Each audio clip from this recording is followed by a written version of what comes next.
Hi, my name is Arthur Siga. I'm from Longreach, Philippines. Gusto kong i-share sa inyo right now yung ating frontline product ng Longreach, which is the napkin. Bakit napkin? Number one, pagdating sa business, kailangan may market ka. Good thing sa napkin, 70% ng world market captured mo kagad. Number two, it's mandatory. Necessity. Kailangan ng tao. Number three, kung lalaki ka katulad ko, konektado ka pa rin sa babae. Right? So ngayon, unang-unang gagawin natin, i-compare natin yung dalawang leading brands dito sa Pilipinas sa ating product na si Superb Clean. Okay?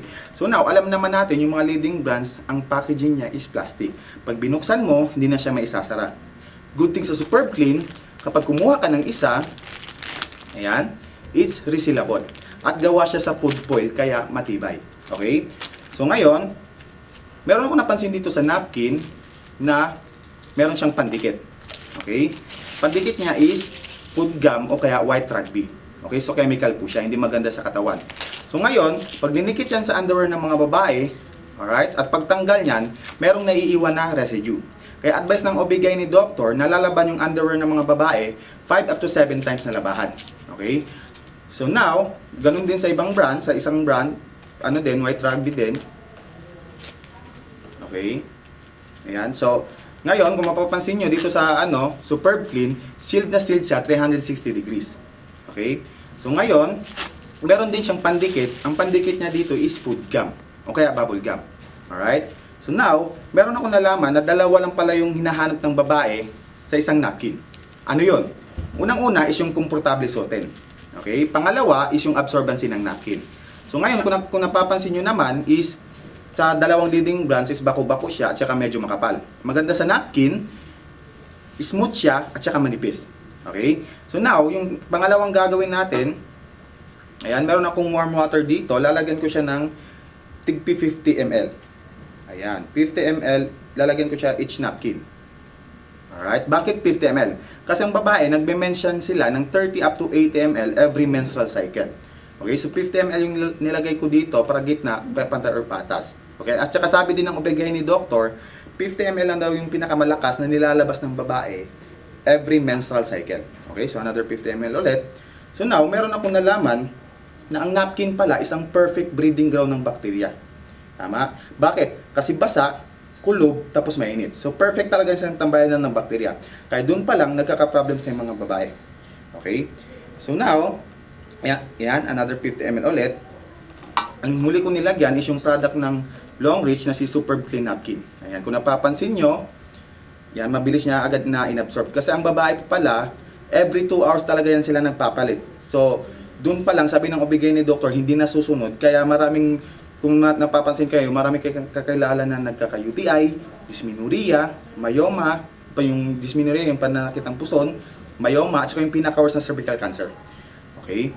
So ngayon, yung itetest natin ngayon is yung sa absorbency niya. Kung mapapansin nyo, ayan, na-absorb niya na agad. Lalagyan po natin siya ng tissue. Okay? Ayan. So itetest natin yung dalawang leading brand. Ayan. Ipipress po natin ha. Ang babae pala kapag meron, umuupo din. So guys, ganito palang feelings ng mga babae kapag meron tapos umupo. Ayan. Tingnan nyo. Basa. Okay? Ayan, basang-basa. Alright? So now, try natin dun sa product ni Longreach, na si Superb Clean Napkin. Nilagyan din natin siya ng 50 ml. Ayan, yan nyo po ha. Sobrang tuyo. Good thing, tuyong-tuyo siya. So now, sa lahat ng mga babaeng kinakausap namin, kung anong gusto nila sa napkin, basa or tuyo. So, para sa inyo, anong gusto niyo sa napkin? Etong basa o etong tuyo? Siyempre, tuyo. Wala kaming babae, wala kaming kinakausap na babae na ang gusto nila is yung basa. Tama? So now, punta tayo dun sa advocacy. Okay? Ngayon, according sa WHO o kaya World Health Organization, 60 to 80% ng mga babae ngayon ay nagkakasakit ng UTI, dysmenorrhea, myoma, at saka yung pinaka-worst na cervical cancer. Bakit? Nalaman namin, number one pala sa mga reason is yung sanitary napkins. Okay? Di ba kung maalala nyo dati, yung mga lola natin walang sakit na ganyan. Kasi nga, ang gamit nila is pasador. Tama? So now, ang gagawin natin, bubuksan natin siya each napkin para malaman natin kung anong materials yung ginamit nila dito. So now, yung unang bubuksan natin is yung brand W. Okay? So ngayon, kung mapapansin nyo, actually, this napkin is made of three layers. Tatlong layers po siya. So ngayon, yung first layer niya po, ayan, kung mapapansin nyo, yan, plastic po siya. Alright? So now, imagine niyo kapag ang plastic basa, mainit, tapos kulob, tapos dumidikit sa skin natin, nagkukos po yun ng rashes, pangangate, tsaka pangingitim. Alright? So yun po yung first layer niya. Tapos yung second layer niya naman, ayan, mapapansin nyo, ayan, actually, this is recycled paper. Ayan. Alright? So, pwede po siyang recycled na dyaryo, recycled na libro, or even though recycled na napkin. Alright? So, anong po yung ginamit na material sa kanya sa second layer? Diba? So, ngayon, sa last layer naman, kung mapapansin nyo, plastic. Okay? Hindi siya nakakahinga. Bakit hindi nakakahinga? Kasi ang babae pala, nahinga yan sa taas, tsaka sa baba. Kaya kung may kakilala kayong mga babae na nag-i-stop yung mens, hindi dapat. Kaya nag-i-stop yun dahil dito. Kasi hindi nakakasingaw. Alright? So, ngayon, yan yung unang brand. Alright? Yung pangalawang brand na bubuksan natin, ito, this napkin is made of 4 layers. Alright? 4 na layers po. So, hindi natin isa-isahin, pero itong importante nyo makita, yung laman niya. Yan, tingnan nyo. Alright? Kung napapansin nyo, meron siyang kumikinam. Actually, this is industrial gel. O kaya, yung silica gel. Yung silica gel, yun yung maliit na pouch. Kapag bumili kayo ng bagong sapatos, o kaya bagong leather na bag, may maliit na pouch. Ang magandang ginagawa no, nag-a-absorb siya ng odor tsaka moisture.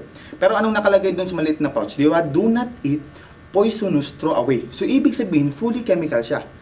Right?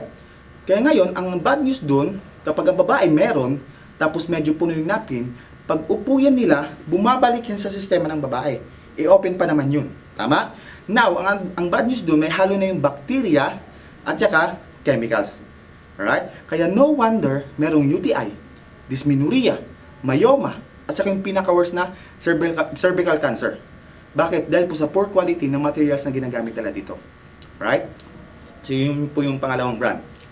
So now, syempre, yung huli natin bubuksan is yung brand ng Longreach, which is Superb Clean. Ayan. Actually, this napkin is made of 8 layers po siya. Ayan. So, bubuksan din po natin. Actually, yung first layer niya po, ito po, mapapansin nyo, this is what we call cotton padding. Ayan. Cotton padding, o kaya gauze or gasa. Ayan. So, mas komportable po siyang suotin. Tapos, yung second layer niya po, ito po yung pinaka-highlight sa napkin. This is what we call negative ion strip. Ang pinaka-number 1 na ginagawa nito, it kills 99.9% of bacteria. Kaya, kapag suot po ito ng babae, walang foul odor. Literally, amoy dugo siya, pero wala na po yung amoy lansa. Maganda po, di ba? So now, ang pangalawang ginagawa nito is nagbibigay po siya ng energy. Okay? At saka, pangatlo, yung nire-regular niya yung blood circulation ng tao. Tsaka marami po itong gamit yung negative ion. Okay? So, yun po yung second layer niya. Tapos, yung third layer niya, ito po yung 100% cotton. Yan, kung mapapansin nyo, 100% cotton. Tapos, yung fourth layer niya, yan, this is what we call one-way strip. Ayan, kapag pumasok dito yung mga molecules ng water, meron siyang locking system. Kaya kahit anong press natin kanina, kahit anong palo natin, wala siyang basa. Alright, so yun yung fourth layer niya. Tapos yung fifth layer niya or yung absorbing material niya, ito. This is the highest form of gelatin that available in Japan only. Actually, vegetable gel po siya. Kaya ito lang po yung napkin na meron pong expiration date. Okay?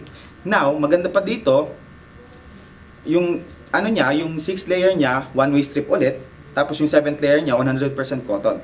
Okay? So, para siyang naka-hamburger. Balot na balot siya. Tapos, ito yung 8th layer. So, 8 layer siya. Alright? So, ngayon, di ba 50 ml yung nilagay ko dito? Ngayon, may natitira pa dito na around 60 ml. Alright? So, 60 ml plus 50 equals 110. So, ilalagay lang po natin dito. Bakit? Kasi po, yung isang napkin ng Longreach can absorb up to 250 ml of liquid. Alright? So, habang ina-absorb niya po, explain ko lang tong last layer. Yung last layer niya, this is what we call breathable last layer. Ibig sabihin, air can pass through, but water cannot. Ang demo namin dito, kunyari may mainit na tubig, tatakpan namin yan, and then empty glass sa taas. After a few seconds or a few minutes, nagmo-moist yun. So, ibig sabihin, air can pass through. Ang maganda pa dito sa napkin ng Longreach, ayan, gawa po to sa paper technology. Madali lang siya mabulok. 15 to 20 days, bulok na. Hindi kagaya ng ibang napkin, billion of years na bubulok. Patay na yung gumamit, buhay pa yung napkin. Kaya nga siya nire-recycle. Tama? So now, balikin natin to. Kung mapapansin nyo, na-absorb na niya. Tama? So, ibig sabihin, mas makakatipid dito yung babae, less hassle sa pagpapalit, at saka super protected pa sila kasi merong negative ion strip. Alright? So, guys, actually, yung ginamit ko na pang-demo ngayon is day use po yun. Okay? Pang umaga, meron po tayong pang-gabi, yung night use, tapos panty liner, at saka mini flow, yung punti pong patak-patak na lang. Okay, guys? So, guys, thank you for watching. My name is Arthur Siga. I'm from Long Ridge, Philippines. Kung sino mang nagbigay sa inyo itong video na to, pwede nyo silang tanungin. At saka please like my page. Thank you and God bless you.